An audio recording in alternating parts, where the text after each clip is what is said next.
What's up, you guys? It's your boy Felipe, and I'm super excited today because we're going to be talking about the top things that you don't say to a lender when you're trying to get a pre-approval. Let's get started.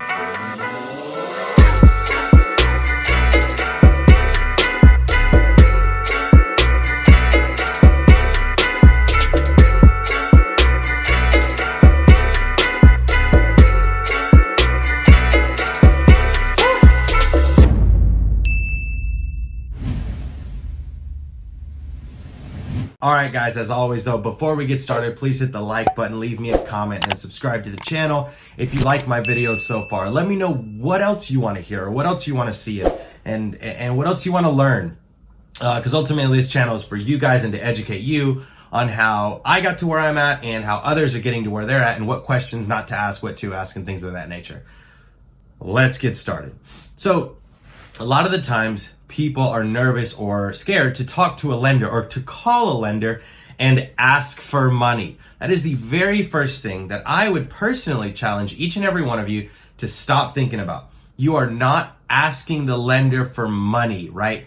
In the aspect of, like, can I borrow money to buy this? And that person, that lender, that's just a job. They're there 9 to 5 and they go home just like everyone else, okay? So let's get that out of the head. Remember, their job is to lend money. When you can get it processed that their job is to lend you money, your mindset starts shifting from I'm asking them for a favor and I'm bringing them a favor. So, very first thing, when you are on the phone with a potential lender, for you, know and feel and conversate in the way that you are bringing them an opportunity to do business with you, not the other way around.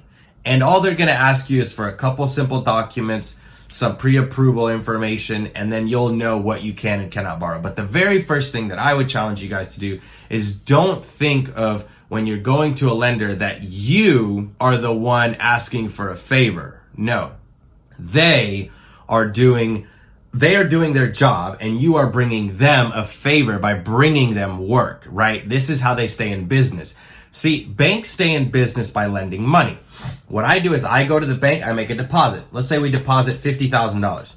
They turn around and on the back end, they lend out 4 times what they actually have in the bank. So if they have 50 grand, they are allowed to borrow or let people borrow up to 200,000 based on that. And then poof, they're making money out of that with interest. And this is how money is created, right? From interest on money borrowed. So it is their job to find people to lend money to, which is that's you bringing in an opportunity for them to lend you money, not the other way around. Remember, you are bringing the lender an opportunity. Now, what is the best way to put yourself in a great position to get a good loan? This is a learning opportunity, okay? This is what you need to have.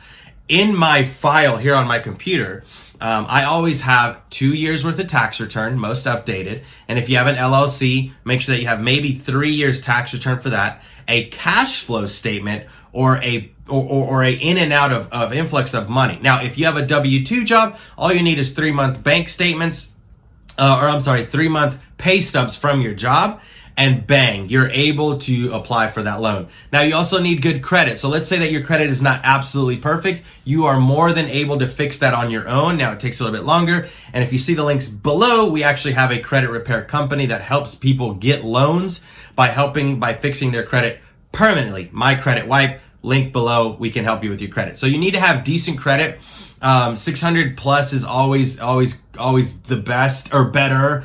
720 or higher, you're probably guaranteed to get it. So that's another one that I would make sure your credit's in line. Make sure you have a folder of your information. I also always have a copy of my driver's license front and back on my computer, passcode, obviously not just open, but this is something that they're going to ask you for. Sometimes they ask for Social Security, so make sure you have that as well. And here's another quick tip.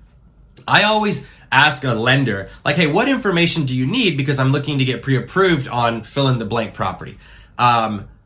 And what I always tell them is, please don't run my credit until we have a estimated of what I can borrow. And if it's going to fit me, then we'll run our credit. Let's just assume that my credit is at a 720, right? And then I tell the banker that because I kind of know where my credit's going to be at, right? So that's what I tell them. I say, please don't run my credit until we know that we're going to be able to get pre-approved just based on the credit, and then I run it last. A lot of people make that mistake and they start getting their credit run at every single lender, and then their credit starts going down. So just ask your lender, hey, please don't run my credit until we're closer to that point of being pre-approved. But the biggest thing when it comes to lending is just make sure that you know that you're bringing them an opportunity and not the other way around, right? And that's it. And here's another thing. Shop for lenders. Don't just go based on the first lender that tells you, yeah, we can let you borrow the money at boom, boom, boom, boom, boom, fill in the blanks, right? Shop the lenders. Maybe call, or here's another quick tip. Don't call the lenders because they get 100 calls a day. Shoot them an email. They have to respond to email. So get a list of 10 lenders and type up one email and then just copy and paste that email to them. Obviously change the name, okay? Don't I say that because I've done that. Take off their name, put the new person's name. But basically it should read something like this. Hey, Joe Schmo, my name is Felipe. I'm in the market for buying a new fill in the blank, rental property, first time home buyer, whatever, right? And say, I'm looking to buy and I would be interested in your loan application and seeing what I can be pre-approved for. Please send me back all documents needed or a list of all documents needed for that pre-approval. Thank you so much. Thank you in advance, whatever, blah, blah, blah, blah. Right? And then just copy and paste that same email to all the lenders, get that response, and most of them are going to have the exact same. Here's a quick tip. Most are going to ask you for a personal financial statement, a PFS. If you go ahead and do that now, you're not going to have to redo it. So I would download a PFS and just ask the lenders, will this suffice as the PFS, or do I need to do one strictly for you? Now, some banks are like, oh, well, you have to do ours, yada, yada, yada. Bite the bullet, take 45 minutes, don't watch Netflix and do that, right? Most of them will say, if you have a PFS already, just send it over and we'll go with that. What they're really looking for are three things. Are you bankable, which means do you have a job and is it enough to cover the mortgage? 2, do you have a good credit score, right? Like, is your credit applicable to what they need? And 3, do you have good finances? Most of the time, banks, if you bank with them already, they're able to look at that already. But if they don't, then they'll ask you for bank statements. So you're able to pull your last 3 months bank statements just off the website. Guys, lenders are not scary, okay? At the end of the day, they work for you if you change the mindset of, I'm asking them for a favor. No, other way around. They need you to do their job, okay? Get to calling, get to emailing those lenders. Thanks, guys. If you like my channel, please leave me a comment, subscribe. Please, please, please hit the like button. That really helps us out. And if you want more of these videos, just let me know. Thanks, guys.